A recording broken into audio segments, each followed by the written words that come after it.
Hi అండి, welcome to my channel. రోజు మీకు నేను శనగపిండి వాడకుండా చెక్క పకోడీలు క్రిస్పీగా గుల్లగుల్లగా ఎలా చేసుకోవాలో చూపించబోతున్నానండి. ఏ విధంగా పిండి క్వాంటిటీ తీసుకోవాలో చూపించబోతున్నాను. మనం క్వాంటిటీ ప్రకారం కనుక వేసుకున్నామంటే మనకి చెక్క పకోడీలు గుల్లగుల్లగా క్రిస్పీగా బాగా వస్తాయండి. ఎలా చేసుకోవాలో చూద్దామండి.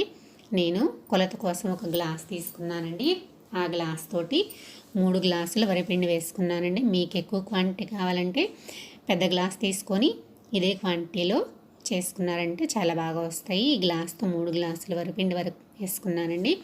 ఇది కొంచెం వెడల్పాటి ప్లేట్లోకి వేసేసుకున్నాను. పిండి ఏ గ్లాస్తో వేసుకున్నాం ఆ గ్లాస్తో పుట్నాల పప్పు తీసుకొని మిక్సీలో వేసేసుకొని మెత్తగా పౌడర్ చేసుకోవాలండి. మెత్తగా పౌడర్ చేసుకున్నామంటే మనకి చల్లించుకునే పని లేకుండా ఉంటుంది. ఇప్పుడు పిండిలో వేసేసుకున్నాం కదా, 1 స్పూను వెన్నపూస, 1 స్పూన్ కారము, 1 స్పూను ఉప్పు, 1 స్పూన్ వామండి. వాము చేతిలో వేసేసుకొని కొంచెం నలిపేసి వేసుకున్నామంటే కనుక బాగుంటుంది. మీకు ఉప్పు కారం ఎక్కువ తినేవాళ్ళైతే కొంచెం ఎక్కువ క్వాంటిటీ వేసుకోవచ్చండి. ఇప్పుడు వెన్నపూస ఉప్పు కారం కలిసిపోయేలాగా పిండినంతటిని బాగా కలుపుకున్న తర్వాత అందులోకి వాటర్ కొంచెం కొంచెం వేసుకుంటూ పిండిని కలుపుకోవాలండి. నేను వేడి నీళ్ళు తీసుకోలేదండి, చల్లటి నీటిని తీసుకున్నాను. కొంచెం కొంచెంగా వాటర్ పోసుకుంటూ పిండిని బాగా మెత్తగా కలుపుకోవాలండి. చూసారు కదా, పిండిని అయితే నేను మెత్తగా బాగా స్మూత్గా కలిపేసుకున్నానండి. ఈ విధంగా కలిపేసుకున్నామంటే కనుక మనకి చక్రాలు చేసుకోవడానికి బాగుంటుందండి. ఇప్పుడు పిండి మనకి ఉండలాగా వస్తుందో లేదో చూసుకొని ఒకసారి పిండి మీద మూత పెట్టేసుకుని పక్కన పెట్టేసుకుందామండి. ఇప్పుడు ఒక కళాయి తీసుకొని అందులో ఫ్రైకి సరిపోయినంత ఆయిల్ని వేసుకొని హీట్ ఇచ్చేసుకోవాలండి. ఇప్పుడు ఈలోపు నేను చెక్క పకోడీలు కాబట్టి ఈ ప్లేట్ తీసుకున్నానండి. ఇది సెట్ చేసేసుకుంటున్నాను. ఇట్లా సెట్ చేసుకున్న తర్వాత 1 స్పూన్ ఆయిల్ లోపల వేసుకొని లోపల అంతా స్ప్రెడ్ చేసుకోవాలండి. అట్లా చేసుకోవడం వల్ల పిండి అనేది లోపల అంటుకోకుండా ఉంటుంది. ఇప్పుడు పిండిని తీసుకొని కొంచెం కొంచెం చిన్న చిన్న ఉండలుగా చేసుకుంటూ చక్రాల గిద్దల్లోకి వేసేసుకుందామండి.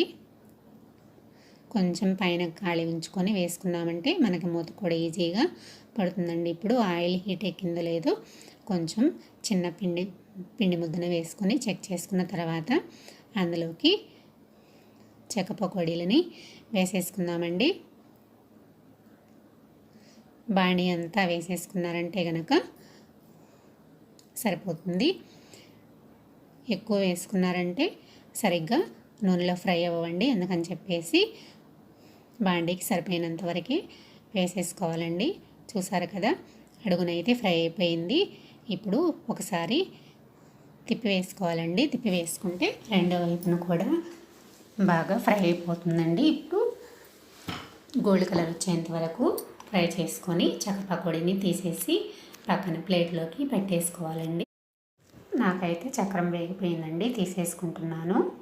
ఇప్పుడు నేను మిగిలిన పిండినంతటిని కూడా సేమ్ ఇలానే చెక్క పకోడీలు చేసేసుకున్నానండి. నాకైతే చాలా క్రిస్పీగా చాలా బాగా వచ్చినాయండి. మీకు ఎక్కువ క్వాంటిటీ కావాలంటే ఈ ప్రకారమే, ఈ కొలత ప్రకారము పిండిని వేసుకొని చేసేసుకోండి. చెక్క పకోడీలు చాలా బాగా వస్తాయండి. చూసారు కదా, నేనైతే చేసుకున్న చెక్క పకోడీలన్నింటినీ ఒక ప్లేట్లోకి వేసేసుకున్నానండి. నేను తీసుకున్న పిండికి ఇన్ని చెక్క పకోడీలు వచ్చినాయండి. నాకైతే చాలా క్రిస్పీగా చాలా గుల్లగుల్లగా బాగా వచ్చాయండి. అప్పటికప్పుడు పిల్లలు స్నాక్స్ అడిగినప్పుడు కొంచెం పిండి కలిపేసి ఇలా చేసేసుకున్నారంటే చాలా బాగుంటాయండి.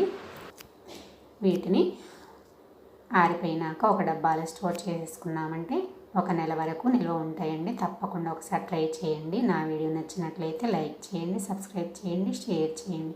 Thanks for watching.